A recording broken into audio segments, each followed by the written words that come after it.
नमस्कार दोस्तों, आप देख रहे हैं युग चरण। आइए जानते हैं 25 नवंबर की ताज़ा और बड़ी खबरें। आप इस वीडियो को कहां से देख रहे हैं कमेंट करके बताइए। साथ ही डेली अपडेट के लिए युग चरण चैनल को सब्सक्राइब कर लें। आज की पहली खबर है कि बांग्लादेश अडानी के साथ बिजली डील की जांच करेगा। अमेरिका में रिश्वत देने के आरोप में घिरे अडानी ग्रुप की मुश्किलें बढ़ती जा रही हैं। बांग्लादेश में शेख हसीना के पीएम रहते अडानी ग्रुप के साथ हुए पावर एग्रीमेंट की जांच के लिए एक एजेंसी गठित करने की सिफारिश की गई है। अंतरिम सरकार की तरफ से गठित समिति ने इस एजेंसी के गठन की सिफारिश की है। साथ ही शेख हसीना के पीएम रहते हुए 6 अन्य बड़े एनर्जी और पावर एग्रीमेंट के जांच की भी मांग की गई है। ओला स्कूटर की सर्विस के लिए 90,000 का बिल दिया। ओला इलेक्ट्रिक के सर्विस सेंटर के सामने कंपनी का स्कूटर तोड़ने का वीडियो सामने आया है। कस्टमर ने ओला के इस स्कूटर को 1 महीने पहले ही खरीदा था, जिसकी सर्विस के लिए सर्विस सेंटर ने उसे 90,000 का बिल थमा दिया। इससे गुस्साए कस्टमर ने कंपनी के सर्विस सेंटर के सामने ही ई स्कूटर को हथौड़े से मार मारकर तोड़ दिया। कोहली का 30वां टेस्ट शतक। विराट कोहली ने टेस्ट करियर का 30वां शतक जमा दिया है। विराट ने ऑस्ट्रेलिया के खिलाफ बॉर्डर गावस्कर ट्रॉफी के पहले मुकाबले की दूसरी पारी में नाबाद 100 रन की पारी खेली। वे सबसे ज्यादा टेस्ट शतक के मामले में ऑस्ट्रेलिया के महान बल्लेबाज डॉन ब्रैडमैन 29 शतक से आगे निकल गए हैं। कोहली और यशस्वी जायसवाल 161 रन के शतकों के दम पर भारत ने अपनी पारी 487 रन पर घोषित की। इससे ऑस्ट्रेलिया को 534 रन का टारगेट मिला। IPL mega auction. पहला दिन 72 प्लेयर बिके, 467 करोड़ खर्च। सऊदी अरब के जेद्दाह में रविवार को आईपीएल मेगा ऑक्शन में 84 प्लेयर्स की नीलामी हुई। 10 टीमों ने 62 प्लेयर खरीदे और इन पर 467.95 करोड़ खर्च किए। अब सोमवार को शाम 3:30 पर दूसरे दिन की नीलामी शुरू होगी। 493 प्लेयर्स पर बोली लगाई जाएगी, जिनमें 132 प्लेयर्स खरीदे जाएंगे। 10 फ्रेंचाइजी के पास 174 करोड़ की रकम बाकी है। पहले दिन सबसे बड़ी बोली ऋषभ पंत पर लगी। उन्हें लखनऊ सुपर जायंट्स एलएसजी ने 27 करोड़ रुपए में खरीदा। पंत आईपीएल हिस्ट्री के सबसे महंगे खिलाड़ी बन गए हैं। दूसरे नंबर पर श्रेयस अय्यर आ गए हैं, जिन्हें पंजाब किंग्स ने 26 करोड़ 75 लाख रुपए में खरीदा।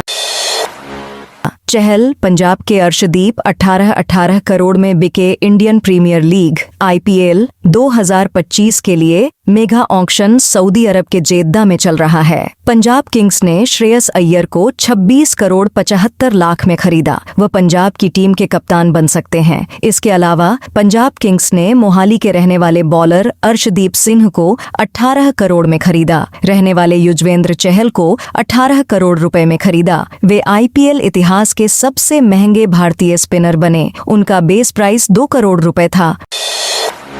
मन की बात। पीएम ने फिर किया डिजिटल अरेस्ट का जिक्र। प्रधानमंत्री नरेंद्र मोदी ने रविवार को मन की बात रेडियो शो के 116वें एपिसोड में स्वामी विवेकानंद की 162वीं जयंती, एनसीसी दिवस, ज्ञाना यात्रा, लाइब्रेरी जैसे मुद्दे पर बात की। पिछली बार की तरह पीएम मोदी ने कहा, हमें बार बार लोगों को समझाना होगा कि सरकार में डिजिटल अरेस्ट का कोई प्रावधान नहीं है। यह एक खुला झूठ और लोगों को फंसाने की साजिश है। 115वें एपिसोड में उन्होंने डिजिटल अरेस्ट जैसे फ्रॉड से बचने के लिए 3 स्टेप रुको, सोचो और एक्शन लो अपनाने की बात कही थी।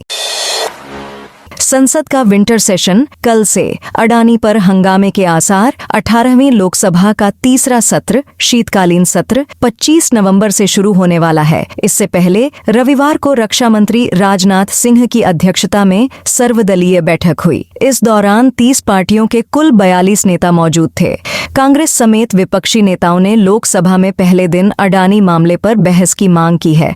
अमेरिका की न्यूयॉर्क फेडरल कोर्ट ने गौतम अडानी पर सोलर एनर्जी कॉन्ट्रैक्ट हासिल करने के लिए भारतीय अधिकारियों को लगभग 2,200 करोड़ रुपए की रिश्वत देने की पेशकश का आरोप लगाया है। राहुल गांधी ने इस मामले पर जेपीसी की मांग रखी है।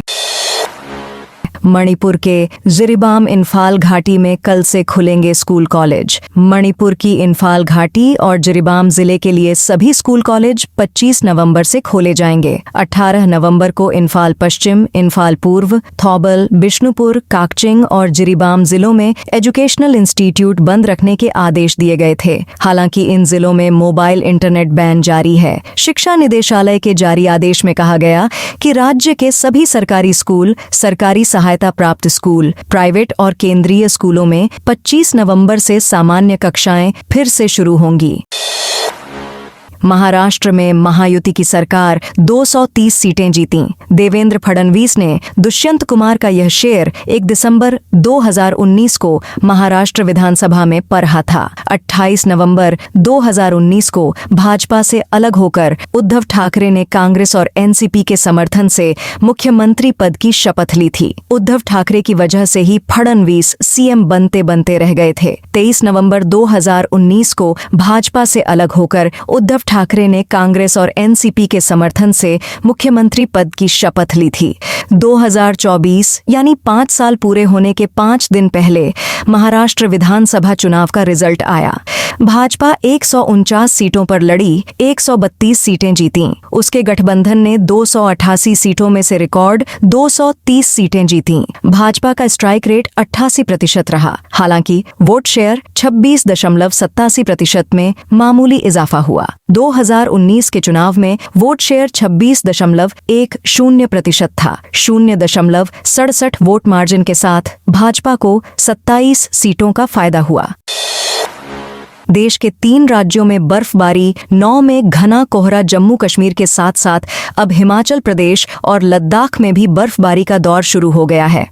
हिमाचल के कुल्लू जिले के रोहतांग पास और अटल टनल के पास रविवार को बर्फबारी हुई। वहीं जम्मू कश्मीर के कुपवाड़ा, गुलमर्ग, बांदीपोरा और लद्दाख के लेह में भी रविवार को बर्फबारी हुई। तीनों राज्यों में सोमवार को भी बर्फ गिरने का अनुमान जताया गया है। मौसम विभाग ने देश के 8 राज्यों में घना कोहरा छाने का भी अनुमान जताया है। इनमें पंजाब, हरियाणा, हिमाचल प्रदेश, मध्य प्रदेश, राजस्थान, उत्तर प्रदेश, बिहार, उत्तर प्रदेश और दिल्ली शामिल है।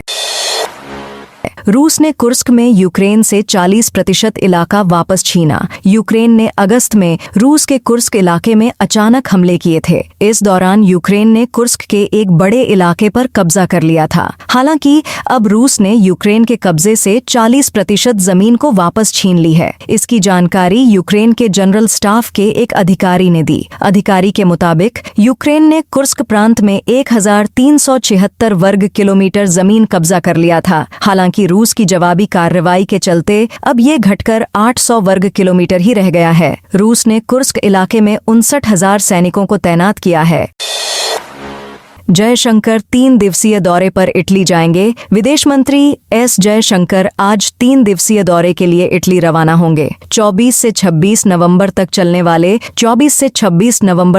वाले इस दौरे में वे G7 देशों के विदेश मंत्रियों की आउटरीच बैठक का हिस्सा बनेंगे। इटली ने इस बैठक के लिए भारत को गेस्ट कंट्री, मेहमान देश के तौर पर न्योता भेजा है। विदेश मंत्रियों की ये बैठक इटली के फ्यूग्गी में होगी। इस दौरान जयशंकर इटली समेत तमाम दूसरे देशों के विदेश मंत्रियों से मुलाकात और द्विपक्षीय बैठक करेंगे। अपनी यात्रा के दौरान वे रोम में भारतीय दूतावास के नए परिसर का उद्घाटन भी करेंगे। इसके अलावा अंतर्राष्ट्रीय राजनीतिक अध्ययन संस्थान ISPI द्वारा आयोजित मेडिटेरेनियन डायलॉग के 10वें संस्करण में भी हिस्सा लेंगे।